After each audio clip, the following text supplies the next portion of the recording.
మా గురించి మీరు ఎంతగానో ఎన్ని సంవత్సరాల నుంచో ప్రార్థన చేశారు. అందుకు దేవునికి స్తోత్రాలు. మరి నా కోసం, నా భర్త కోసం సంఘం అంతా, అన్నగారు కానీ, సంఘం అంతా, పాస్టర్లు కానీ ప్రతి ఒక్కరు ప్రార్థన చేశారు. అందుకు స్తోత్రం. మరి నా భర్తకు ఉద్యోగం లేక, మా వివాహం అయినప్పటి నుంచి అసలు ఏ పని లేక, ఉద్యోగం లేక మేము ఎన్ని కష్టాలు పడ్డామో, ఎన్ని అవమానాలు ఎదుర్కొన్నామో, ఎన్ని నిందలు పడ్డామో అది మాకు దేవునికి తెలుసు. మరి అటువంటి కష్టాలలో నుంచి, అన్నిట్లో నుంచి దేవుడు విడిపించినందుకు దేవునికి స్తోత్రం. మరి దేవుడు నా భర్తకు డిఎస్సీలో టీచర్ ఉద్యోగాన్ని, గవర్నమెంట్ ఉద్యోగాన్ని దేవుడు అనుగ్రహించినందుకు దేవునికి స్తోత్రం. మా ప్రార్థన దేవుడు ఆలకించి ఇంత గొప్ప సహాయాన్ని మాకు అనుగ్రహించినందుకు దేవునికి స్తోత్రాలు. సంఘమంతా ఎంతగానో దేవునికి ప్రార్థించారు. అందుకు దేవునికి స్తోత్రాలు. మీ అందరికీ వందనాలు. ఈ ఉద్యోగం ద్వారా నా భర్త కూడా మారాడు. ప్రతిసారి నా భర్త చాలా సంవత్సరాల నుంచి ప్రిపేర్ అవుతూనే ఉన్నాడు. మరి ప్రతిసారి దేవుడి మీద ఎక్కువ ఆధారపడలేదు. అందరూ ఒకటేలే అని ప్రతిసారి చెప్పినా వినకుండా ఉండేవాడు అనమాట. ఈసారి మాత్రం దేవుడు ఖచ్చితంగా నాకు సహాయం చేస్తాడు, దేవుడు మాత్రమే నమ్మాలి, దేవుడు ఒక్కడే అని మనస్ఫూర్తిగా నమ్మి ప్రతిరోజు కుటుంబ ప్రార్థన చేసుకుంటూ ఆయన మారడం, అదంతా దేవునికి సహాయం ద్వారానే జరిగింది. అందుకు దేవుడు కూడా నా భర్తను మార్చినందుకు దేవునికి స్తోత్రాలు. అలాగే 13వ తేదీ మరి జాయినింగ్ ఆర్డర్ వచ్చింది. మరి 13వ తేదీ మరి స్కూల్లో వెళ్ళాలి. మరి ఆ రోజు అందరు కలిసి వెళ్తూ ఉన్నారనమాట. అందరూ కలిసి వెళ్ళడానికి రెడీ అయ్యారు. మిగతా టీచర్స్, ఆలగడ్డలో ఉన్న టీచర్స్, వీణ అందరూ కలిసి రెడీ అయ్యారు. మరి కార్లో వెళ్ళాలని అందరూ అనుకుంటున్నారు. ఈయన మాత్రం మరి బస్సులో వెళ్తే బాగుంటుంది అని అన్నారు. కానీ ఈయన మాట ఎవరు పట్టించుకోలేదన్నమాట. ఆయన మాట ఎందుకునే ఆయనను వదిలేసేయండి కూడా అన్నారు. కానీ మరి కారు వేసుకొని వస్తూ ఉన్నారు. ఇంకా సరేలే, నలుగురితో పాటు వెళ్తేనే బాగుంటుంది, అక్కడ ఒంటరిగా వెళ్ళడం ఎందుకు అని ఇంకా సరే ఈయన కూడా ఒప్పుకున్నాడు. సరేలే నేను కూడా వస్తాను అని. మరి 13వ తేదీ మరి చీకట్లో 2 గంటలకు 3 గంటలకు వాళ్ళు రెడీ అయ్యి వస్తూ ఉన్నారనమాట.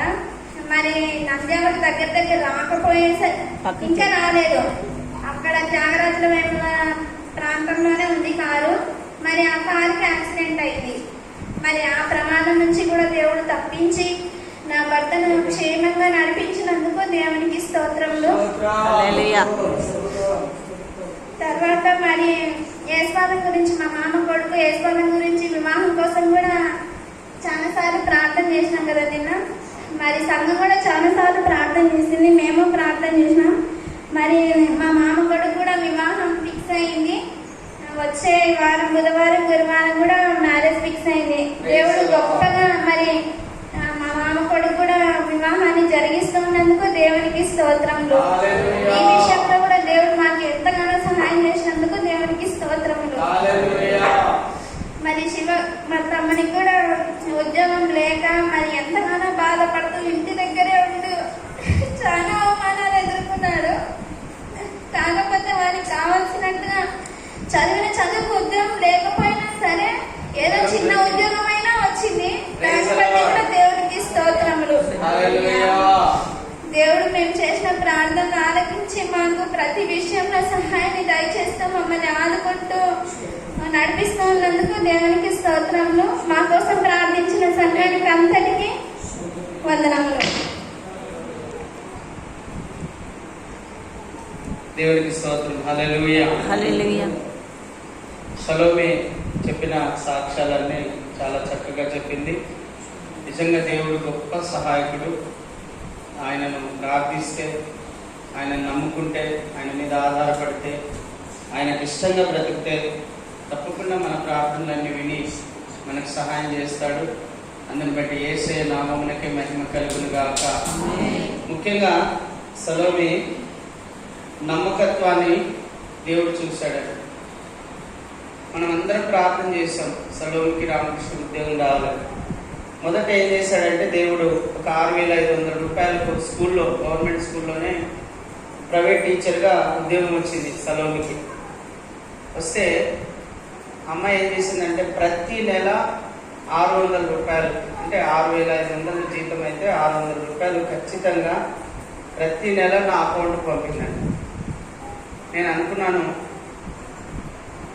సలోమి నమ్మకత్వాన్ని బట్టైనా తనకు కానీ తన భర్తకు కానీ ఉద్యోగం వస్తుంది అని అనుకున్నాను. హల్లెలూయా. నమ్మకత్వం అనేది చాలా ఇంపార్టెంట్. ఆమె నమ్మకత్వాన్ని బట్టి తన భర్తకు దేవుడు ఉద్యోగం ఇచ్చాడు. హల్లెలూయా. యేసయ్య నామమునకే మహిమ కలుగును గాక. నేను నమ్మకంగా ఉన్నాను, దేవుడు నాకు అన్ని ఇస్తున్నాడు. మీరు కూడా నమ్మకంగా ఉండండి. మీరు కూడా నమ్మకంగా ఉండండి. నాకు లేనిలోనే దేవుని సేవకులకు కానుకలు ఇవ్వగలుగుతున్నాను. మంచి భోజనాలు ఏర్పాటు చేయగలుగుతున్నాను. ఉండి కాదు, లేకపోయినా ఆ నమ్మకత్వాన్ని దేవుడు చూశాడు. హల్లెలూయా. మీలో కూడా దేవుడు నమ్మకత్వాన్ని చూస్తాడు. ఆ నమ్మకత్వాన్ని బట్టే మీరు ఆశీర్వదించబడతారని నేను మీకు సవినయంగా మనవి చేస్తున్నాను. థ్యాంక్స్ అమ్మా, మంచిది. నీ నమ్మకత్వాన్ని బట్టి నీ భర్తకు ఉద్యోగం వచ్చిందని నేను సంఘం ఎదుట సాక్ష్యం ఇస్తున్నాను. హల్లెలూయా.